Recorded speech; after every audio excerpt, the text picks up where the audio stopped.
would you dare talk about Archie like that? She is beautiful. She is beautiful? She is. And now the news. Today marks the opening day in the trial of Oakdale's fashion designer Barbara Ryan, accused of shooting well-known underworld figure James Stenbeck.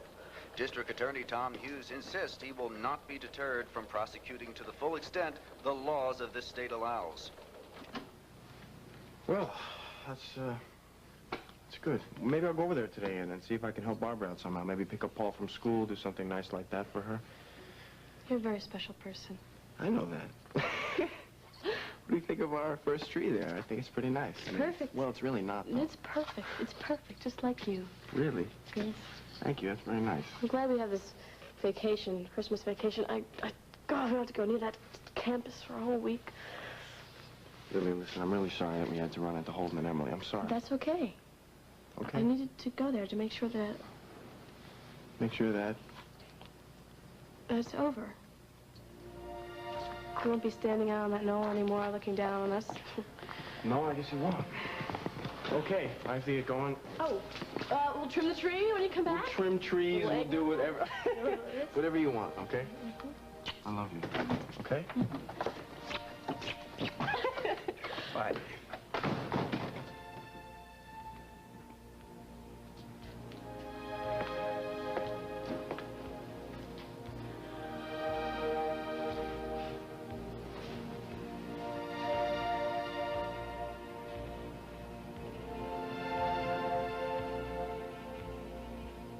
Stop thinking about him. It's over. It's gotta be. If you told me where you were, I could have called you back, Corinne. All right, fine. Have it your way. I don't want to argue. Look, don't panic. Even if they can prove that James bought those stocks, there's no way they can prove we had any contact with him. Tonio, I'll have to get I'm back. sorry. All right, then you get back in touch with me. Please, keep in touch. Was that a client? Yes. What are you doing here? Oh, everybody at the hospital was talking about Barbara Ryan. I don't want to hear it anymore. I'm so scared, Come on, Meg, Tony. don't carry on. Go back to the hospital and try to act as if it's a normal day. Hey, Tonio. Hope you don't mind me coming in late. I didn't expect you here at all, Holden. You just got married yesterday. Well, life goes on. That's exactly what I've been trying to tell your sister. Goodbye. What's wrong with Maggie? It's this trial. Ever since you told her that you'd tell the police I was at Ruxton Hills if they asked you point blank, she's... Well, I know you're a man of honor, and so am I. So we'll just have to hope that none of this comes out.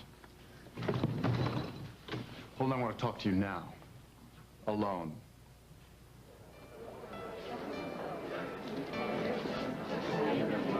I have to ask you, do you really think that Barbara's guilty? Do you think she's capable of murder? Do you think I'd be prosecuting this case if I didn't? I would have disqualified myself first. I'm sorry, I just had to ask. Under normal circumstances, I would say no, Barbara's not capable of murder, but knowing her ugly history with James, her love for Paul, and the evidence, yeah, I think she did it. I know better than anyone how easily and effortlessly Barbara can lie when her neck is on the block, and so do you.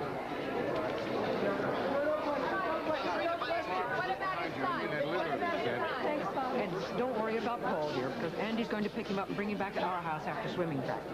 Kim will be here just as soon as she's through at the television studio. Look, we don't have much time, and I think Jessica wants to talk to you before we start, okay?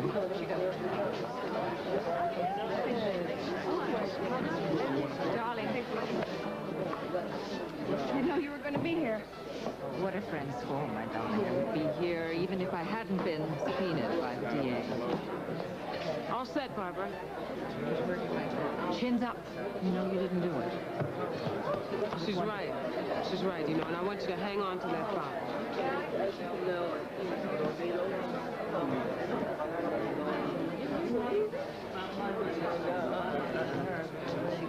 Tom, well, I guess this is it. Good luck, counselor. Oh, I'm not counting on luck. I'm counting on my client's innocence. Let's hope that's enough.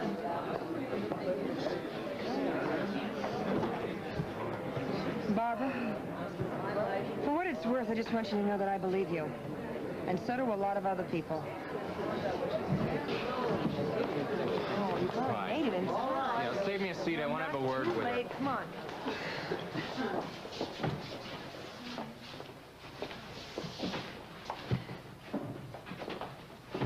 seated.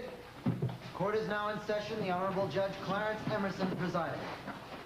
The State of Illinois versus Barbara Ryan.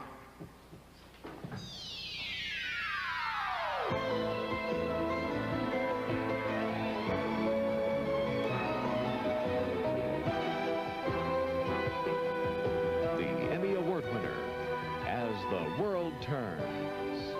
This portion brought to you today by Zest Deodorant Bar. Only Zest gets you zestfully clean. And by Tartar Control Crest, the dentist's choice to help keep your teeth tartar-free.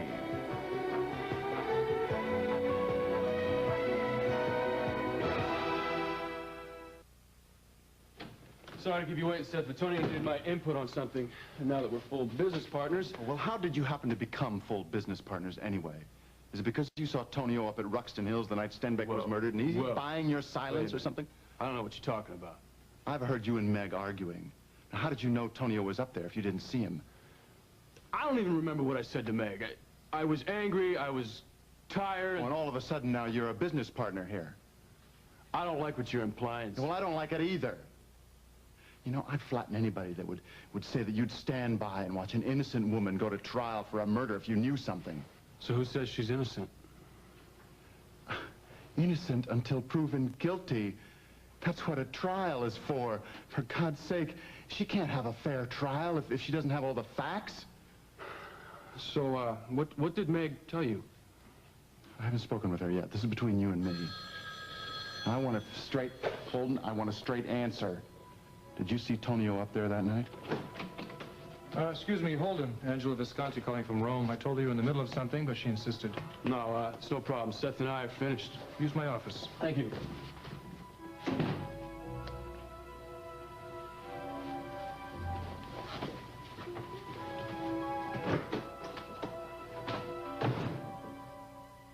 Mr. Hughes, you may make your opening statement.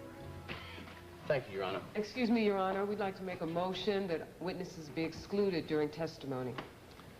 Mr. Hughes, does the state object to witnesses being present? No, Your Honor. Miss Griffin, I don't see a valid reason why the witnesses should be excluded. Proceed, Mr. Hughes. Thank you.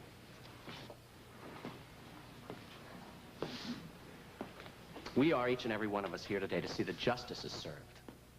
Now, what is justice?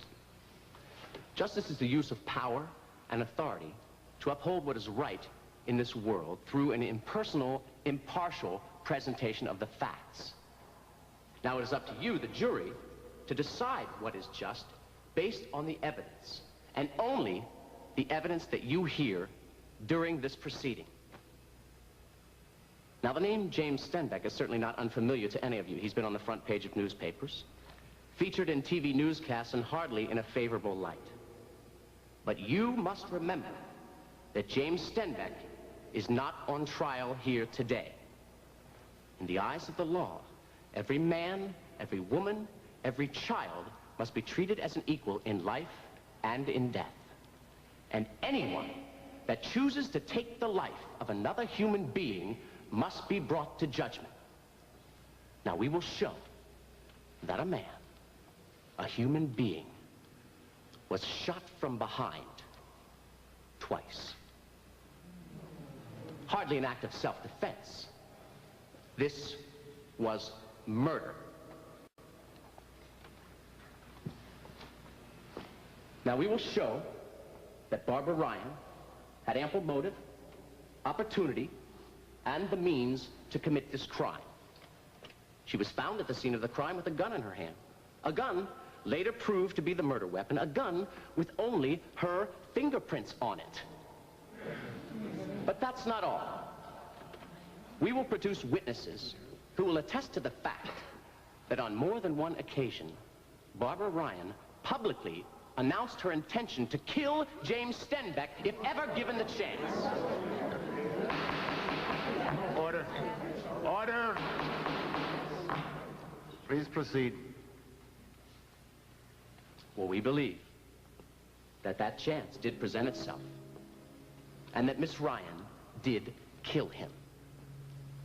No matter what the circumstances were that led up to this crime, a crime was committed with malice aforethought. Now, what is Miss Ryan's only defense? She doesn't remember what happened. Well, ladies and gentlemen, I submit to you that this loss of memory is very convenient. But whether real or imagined, a loss of memory is no excuse, and certainly no defense for murder. So it's not important whether or not Miss Ryan remembers what happened. It's important that you decide what actually did happen that night based on the facts and the evidence presented to you. Now, I believe that you will conclude, as the prosecution has, that after a long history of violent hatred toward the victim, Barbara Ryan had one last heated emotional confrontation with the man who had tried several times to abduct her son. And when she saw the opportunity to rid herself of that threat once and forever, Barbara Ryan did willfully shoot and kill James Stenbeck. Order. There will be order in this court. I insist. There will be order here. Hilda, would you tell Cook I'd like lunch in about half an hour? Yes, I'm not very hungry. I think I'll skip lunch. You're not angry with me, are you? Angry? No, why should I be angry? Oh, because you're using a 200-year-old curse to get out of marrying me. No, I'm not angry. I will give you credit, though. It is original. And very real and very deadly. Oh, come on. Old Angus accuses poor Margaret of being unfaithful and then slaps a curse on every McKechnie woman born or wed. Hey! And every McKechnie woman born or wed since Margaret has died giving birth to a girl child. Talk about a sexist curse. Oh, Shannon, don't make jokes about it. I don't want to put your life in jeopardy. You know, it's a good thing that your father wasn't so uptight about this, or you wouldn't be alive today to tell the story. Shannon, he told me that my mother insisted on taking the risk. He spent every single day of those 9 months on his knees praying for a boy. So now you're the answer to a father's prayers. Shannon, don't you realize Beatrice's life is at risk? Well, I guess I'll just have to break the curse before she gets hurt. Break the curse? Not as long as you don't want to marry me, that's for sure. You really don't believe me about the curse, do you? No. No, but you believe in leprechauns and Irish tea leaves and all that other flibberty-gibbet Irish nonsense. I'd damn right rather believe in my Irish tea leaves and the wee folk than believe in your Scottish dour curses and... oh! All right, let's not argue, all right? You started it. I started it. I damn well wish I hadn't, and she's the one to blame. Damn her unfaithful bones. Now don't you talk about Margaret like she's something that she's... There it is again. There's what again? Oh, God, why is it so cold? Cold? Right here. It's all damp and clammy. Don't you feel it? No, Lassie. I think it's just more of your Irish imagination. The defendant is not a criminal. She is a victim, a tragic victim, and she is not the only victim in this case. Yes, James Stenbeck was a monster who manipulated, blackmailed, tormented, and kidnapped. As a result, he had many enemies. Now, Barbara Ryan was not the only one to go to the Rexton Hills house that night. But she went unarmed. Her only aim to rescue her child. And while she was still outside, she heard 2 gunshots. She rushed to the house, only thinking of her son, Paul, and found James Stenbeck, either unconscious or dead, lying on the floor. Suddenly, there was an explosion. And when she came to, the room was an inferno. The body engulfed in flames. Try to imagine her horror. For all she knew, her son Paul was trapped somewhere in that blazing inferno. Is it any wonder she can't remember the night clearly? But she is working with a psychiatrist to put the pieces back together. And why does she want so desperately to remember? Because she is innocent. Yes, she threatened to kill James Stenbeck. And so did many others. Now, if threats were lethal weapons, James Stenbeck would be dead many times over. But we are not here today to judge words. We are here to judge actions. And somebody went beyond words that night, but that somebody is not Barbara Ryan. Now, it is not our duty to dramatically uncover the identity of the real killer. No, we'll leave that to the police. It is our duty to see that Barbara Ryan is dealt with fairly. Now, I plan to show that the evidence that is going to be presented in this case is purely circumstantial. That there were others who had the motive and the opportunity to commit this crime. And if you agree that there is the slightest margin for reasonable doubt, then you must find Barbara Ryan not guilty. Thank you. Quiet, please. Quiet, please. Mr. Hughes, are you prepared to present your first witness? Yes, Your Honor. The state calls Detective Hal Munson.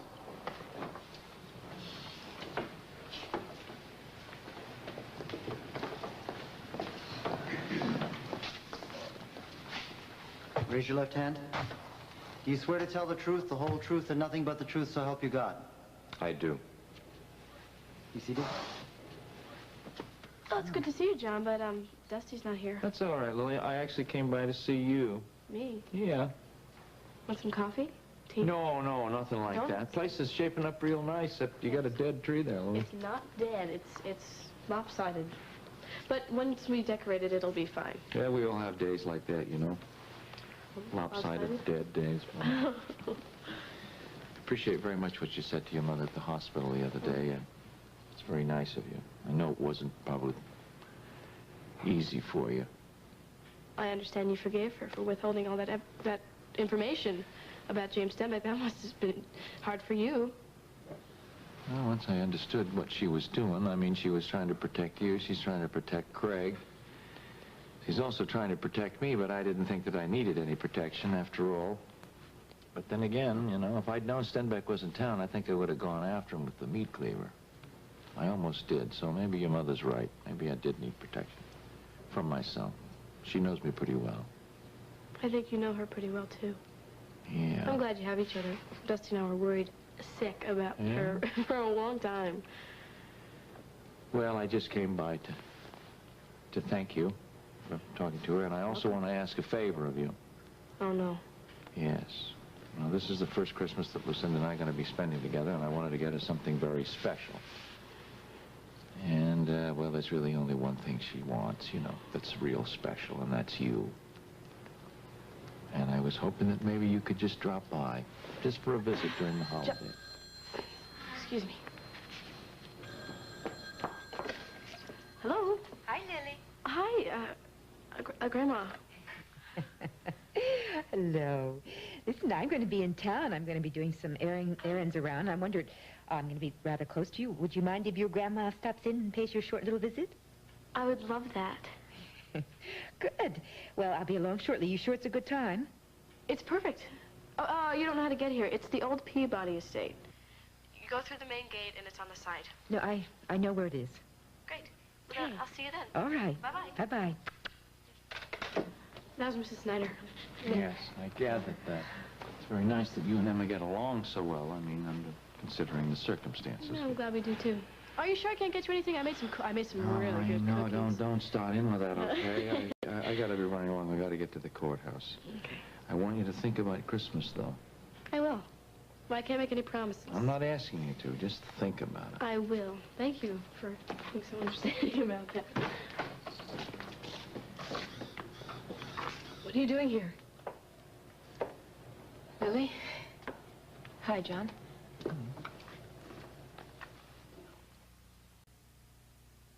I've got to get going or I'm going to be late, you know? Remember what I said to you? Emily, congratulations on your wedding. It's so nice. Think about it. What do you want? I was just checking the name on the mailbox. I heard that Dusty rented a carriage house. What? Why? Well, Holden and I bought a condominium right over here. On this estate? Yeah. Come in. We could see the carriage house from our terrace, and I asked Holden if he knew who lived here, but He knew. He stood on that knoll for days and watched this place. I can't believe he bought a condominium. Well, I guess it doesn't matter, does it? I'm married to Holden now. You're living with Dusty. Maybe we'll all be happy. Maybe. I didn't mean to disturb you. It's all right. Excuse me. Oh, and Lily, I don't get a chance to see you or Dusty before Christmas. You have yourself a nice one. You too.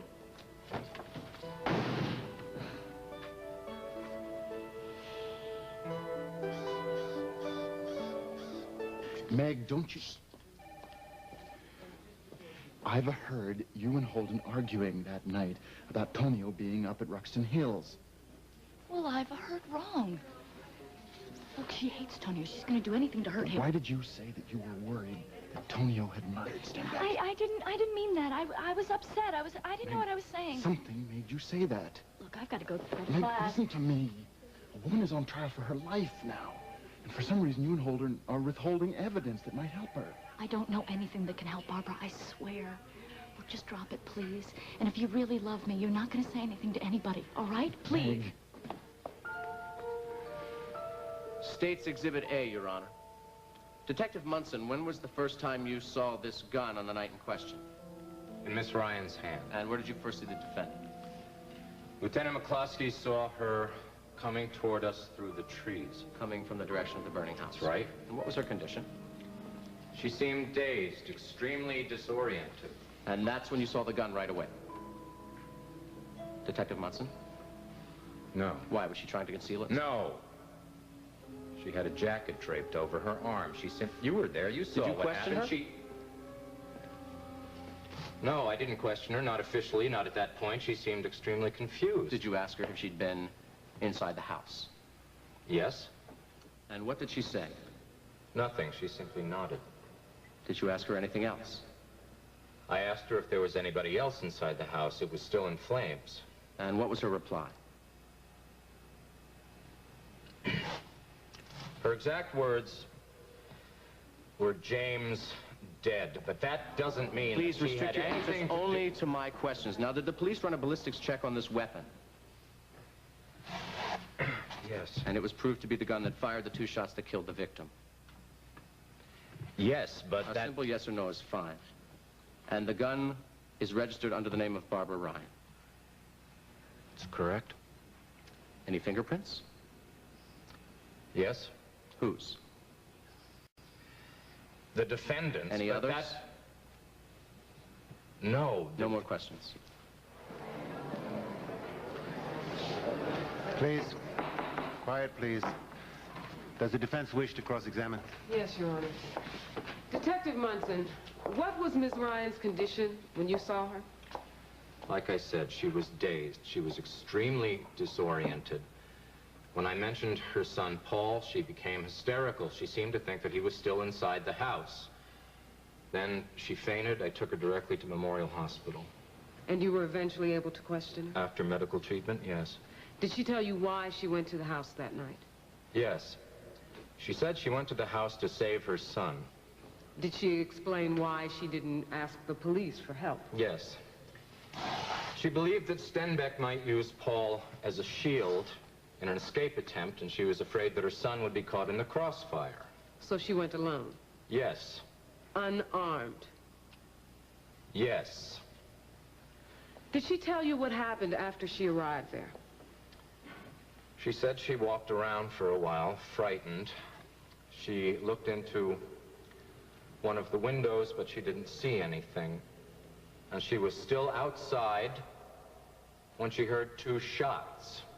Then she went into the house and she saw James Stenbeck lying on the floor. Was he dead? Apparently not at first, no. She saw Lucinda Dixon standing over James Stenbeck, and he apparently reached out. He tried to grab her. Then Miss Dixon left, and then the explosion occurred, which knocked Miss Ryan unconscious. Did you ask her about the gun? Yes, I did. She says that she did not have it in her hand before the explosion. She has no idea how she got it. Thank you, Detective Munson. No further questions. You may step down. Mr. Hughes, your next witness? The state calls Lucinda Dixon, Your Honor.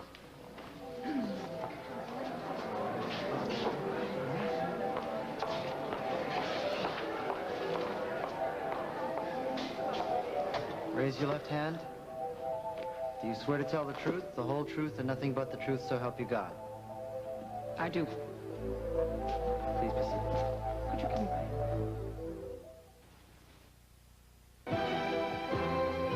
This portion of As the World Turns has been brought to you today by April Fresh Downy, bursting with fluffy softness, and by New Mountain Dawn, the fresh way to cut grease. We'll continue with part 2 of As the World Turns in just a moment. And now part 2 of As the World Turns.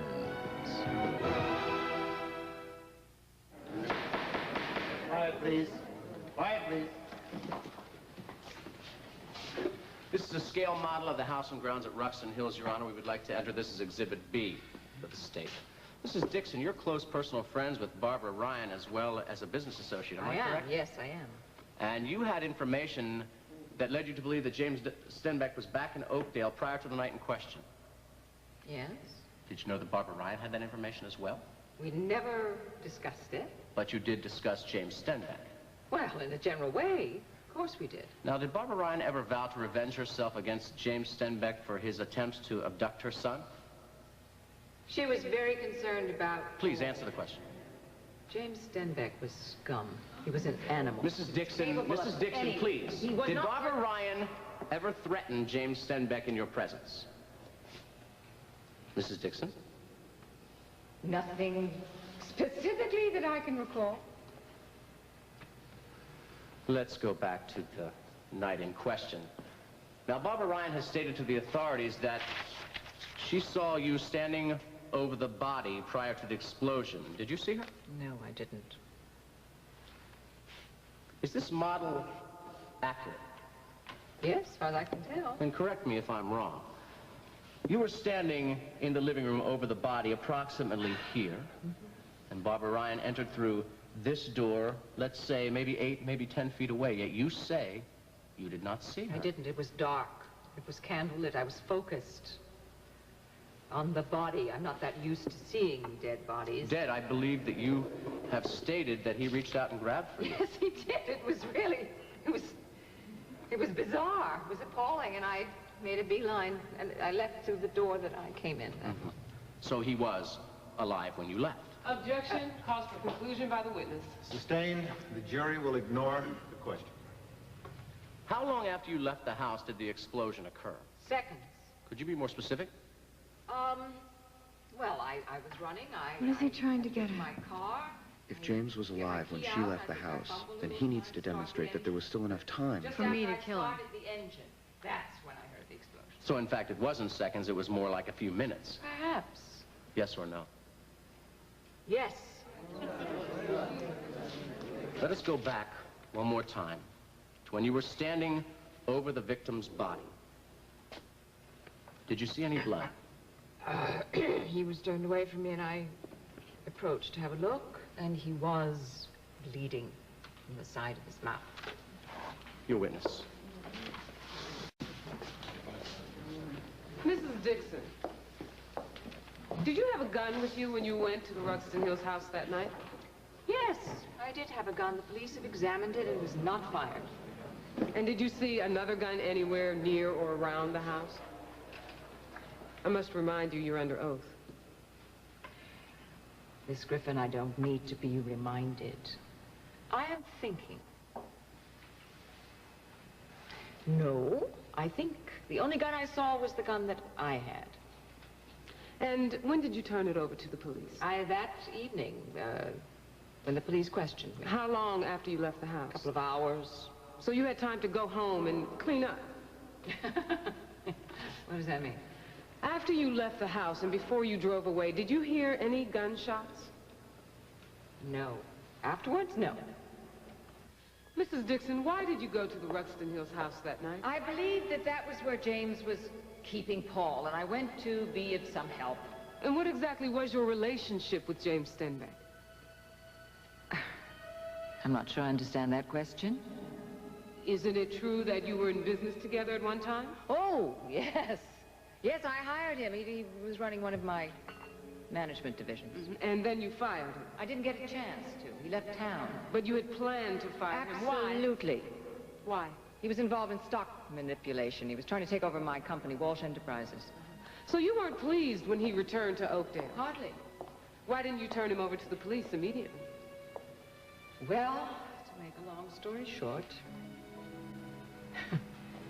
my son-in-law was in a plane crash several months ago. His body has not been found. James convinced me that he had him in custody, and he would have him executed if I refused to cooperate with him. So he was blackmailing you. What did he want, money? Yes, he did. He wanted the use of the Ruxton Hills house, and then didn't he ask you to help him kidnap Miss Ryan's son? I refused. So he kidnapped your daughter and threatened to kill her? Yes. Did you hate James Stenbeck? Please answer the question. Did you hate James Stenbeck? Objection, Your Honor. Harassing the witness. We're talking about a man who tried to take over your company, who threatened to kill your son-in-law, who kidnapped your daughter, who tormented, blackmailed, and humiliated you, and you went on the night in question to meet this man armed with a gun? Hey, counselor, yes. No further questions. Would you like to redress? Yes, I would, Your Honor. Mrs. Dixon, it was raining heavily that evening. I assume you had the windows in your car rolled up. I don't recall stating. Well, that would make it difficult, if not impossible, to hear any shots that may have been fired, considering, as you testified, that you had the keys in the ignition and had already started the engine. I didn't hear. Thank you very much. No further questions. Witness is excused. Thank you. Your Honor, we'd like to take a 10-minute recess. Granted. Court will reconvene in 10 minutes. All right. Questions from You were wonderful, dear. Well, let's get the hell out of here. I understand what Jessica is after. It's very effective. Would you like some coffee or a glass of water, darling? Thank you. Thank you. Hi. See, I didn't know you were here. I wanted to come and see if I could help out in some way. Possibly I could pick up Paul and take his mind off of things, or... We've already made arrangements for Paul to go over to Kim and Bob's with Andy. Thank you. So I can get Paul and Andy, and they'll just spend some time with me. We'll have dinner together. Everyone will be happy. That's fine with us. Okay? Tell him it's going to be okay, all right? Okay.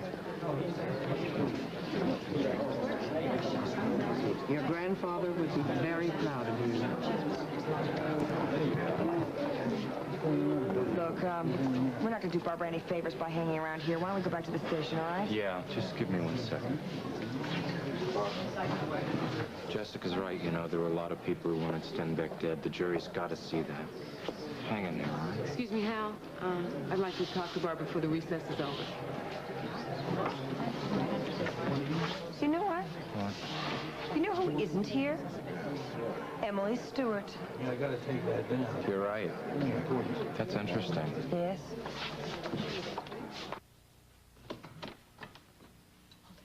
Holden said he came over to the hospital. He knows that Tony was up at Ruxton Hills. He knows that we know, and so does Oliver. Well, they don't know anything for sure, all right?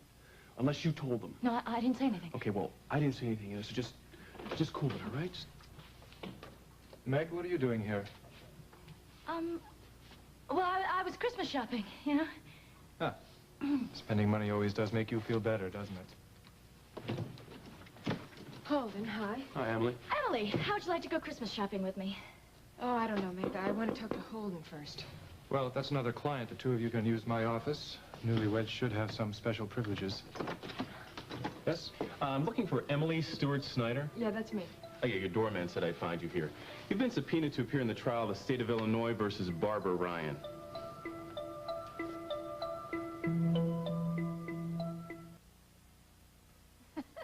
Well, that's adjusting to being an expectant father, hmm?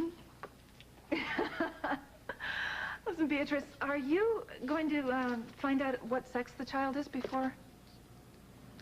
Yeah, I guess you're right. I guess it is more fun to have it be a surprise. Yeah. Well, you give my love to Brian, all right? You take good care of yourself. All right. Bye-bye. Well, Beatrice is fine, no thanks to your curse. Margaret was fine as well until she gave birth to a girl child. I swear there's a cold spot there. Well, I see a castle in the middle of December is bound to be a bit drafty. It is not a draft. It's just that one spot. Beatrice told me this used to be Margaret's sitting room. Do you know that portrait was painted here all those centuries ago? Aye. No doubt this is where Jeremy Bates and Margaret began their illicit affair and brought the curse down on the McKechnies. You know, they probably never even had an affair. Angus was probably just paranoid. Lunch in 5 minutes. Oh. Hilda, are you cold? It's fine downstairs, but I got a chill when I was in here earlier. Standing right here. Oh, I can still feel it. It's a little something homemade for that beautiful tree over there. May I open it? Yes, of course. The tree smells wonderful. Well, I crocheted it. You like it? And I've filled it with some rose geranium leaves. I love it. It's our first ornament. I'm going to put it up right now. See, oh, it looks pretty. You know, Christmas is a time when people make peace with everything that's happened during the year, and families get together. You know, Lily, I was really hoping that maybe you and Dusty might come out to the farm for Christmas. It would mean a lot to Iva. It would mean a lot to all of us. I don't know. Holden and Emily are going to be there. Did you know that they bought a condominium right up the road? Yes, I was there for the wedding reception. Lily, I'm sorry. You won't let go. I know. I know. Well, he's another woman's husband now. And I just hope and pray that he learns to accept that and that he'll be happy.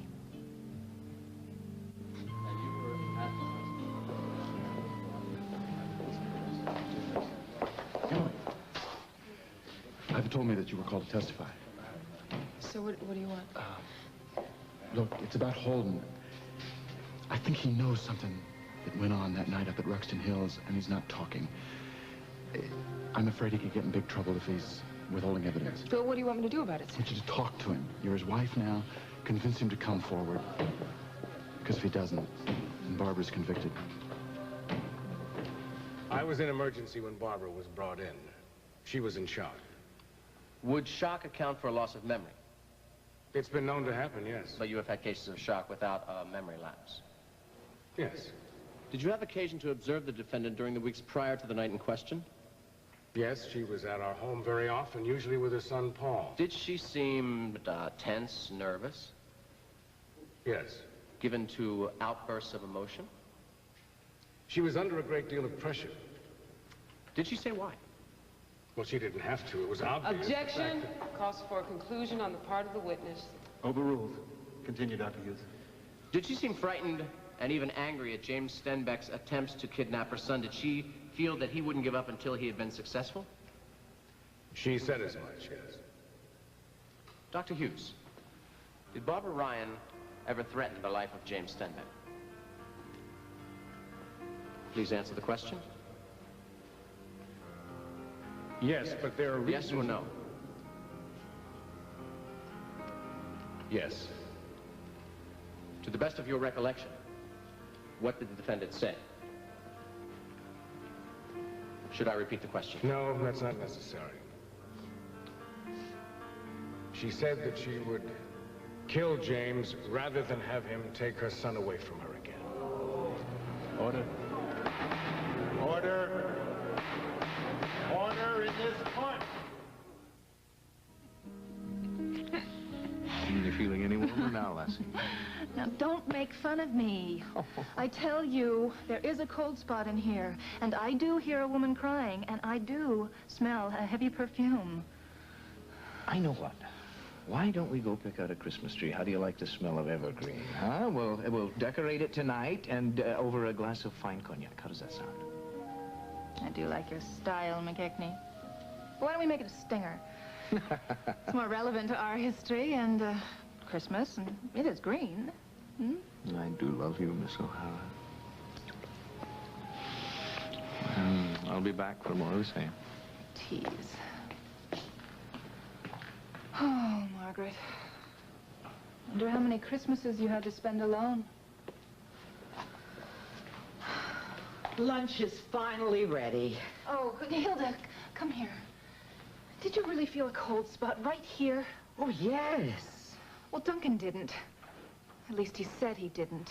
Oh, you'll get used to things like that. Some people don't sense things. Like what? Things, you know. Maybe the lady in the picture's trying to tell you something, Miss Shannon. Now, you keep in mind what I said, okay? I will. It mean a lot to Ivor, okay? Mm-hmm. Me too. Thank you. Okay. So long. Thank you for the ornament. Oh. Ooh, let's go back there. Hello. Hello. Hi, how are you? How Good are to you? see you. Listen, if I don't see you before Christmas, a very happy Christmas. But Okay, maybe I will. thank you. Maybe You I too. will. All right, fine. What? Hi. How are you doing? Good to see you. Why'd you stop by? Just to chat. Well, Look, she brought us an ornament. it's nice. Did she say anything to upset you? Is everything all right? Yeah. I had a visitor at my doorstep earlier. Who, Holden? No. Emily. She wanted to read the name on the mailbox. Why? Because she and Holden bought a condominium up the road. When Paul was a child, Stenbeck tried to take him away from Barbara many times. Once, he had her falsely institutionalized in a mental hospital to show that she was an unfit mother. When that failed, he tried to kill her. Quiet, quiet, please. And did Ms. Ryan ever retaliate? No, never. All she wanted was for Stenbeck to leave she and her son alone. Yet you've testified that you heard Ms. Ryan threaten the victim. Now, Dr. Hughes, knowing Barbara Ryan as well as you obviously do you think, given the opportunity, that she's capable of making good on that threat? No, I don't. Objection, hearsay. Sustained. The jury will disregard that last question. No further questions, Your Honor. You may step down. Mr. Hughes, your next witness. State calls Emily Snyder.